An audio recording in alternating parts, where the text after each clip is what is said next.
Start the game by separating the cards into 3 piles: ingredients, cake recipes, and cupcake recipes. Shuffle each pile, then deal 7 ingredient cards, 1 cake recipe, and 1 cheat sheet card to each player. Place the remaining cards on the pantry board. Each player should secretly look at their cards. If they have an event card, put it back into the middle of the ingredient deck and replace it with the top ingredient card.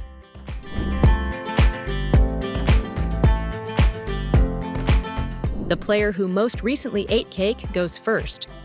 On your turn, you'll do just one of the 3 possible actions: asking for ingredients, searching for an ingredient in the pantry, or picking up a recipe card. When asking for an ingredient, like in Go Fish, ask another player for a specific ingredient. If they have it in their hand, they must give it to you, and you can keep asking until someone tells you to dig in the pantry.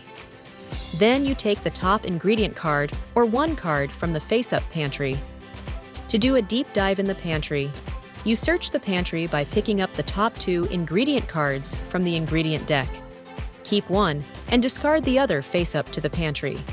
When picking up a recipe, draw a new cake or cupcake recipe and add it to your hand. After taking one of these actions, you can start baking some cakes in the play phase. Start or continue working on a recipe by placing the required ingredient cards from your hand next to a recipe in your play area and marking the ingredients off with checkmark tokens. Other players can't ask for ingredients in your play area, but be cautious. You must be strategic about when to reveal your secret recipes and how many ingredients you put down. Once a recipe is in your play area, it is vulnerable. It can be stolen if another player can complete all the remaining missing ingredients from their hand.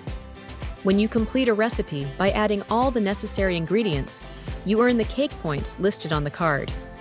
Draw another recipe card after you complete one of your own recipes. If someone steals one of your recipes, you get to draw another recipe for free. The player who stole it from you does not. At the end of your turn, you must get down to 10 cards in your hand by either playing more cards to your recipes or discarding cards to the face-up pantry. Play then continues clockwise.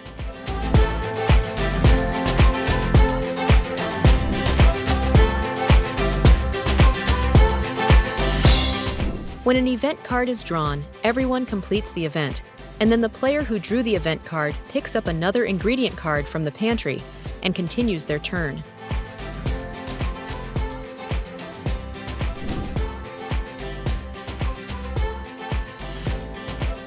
The game ends when one player reaches 12 cake points, triggering the final round. After that, all players get one last turn. The baker with the most cake points at the end of the final round wins. Once you get a hang of the game, you can spice things up with 8 unique characters, each with their own special abilities, to add extra fun and strategy to the mix.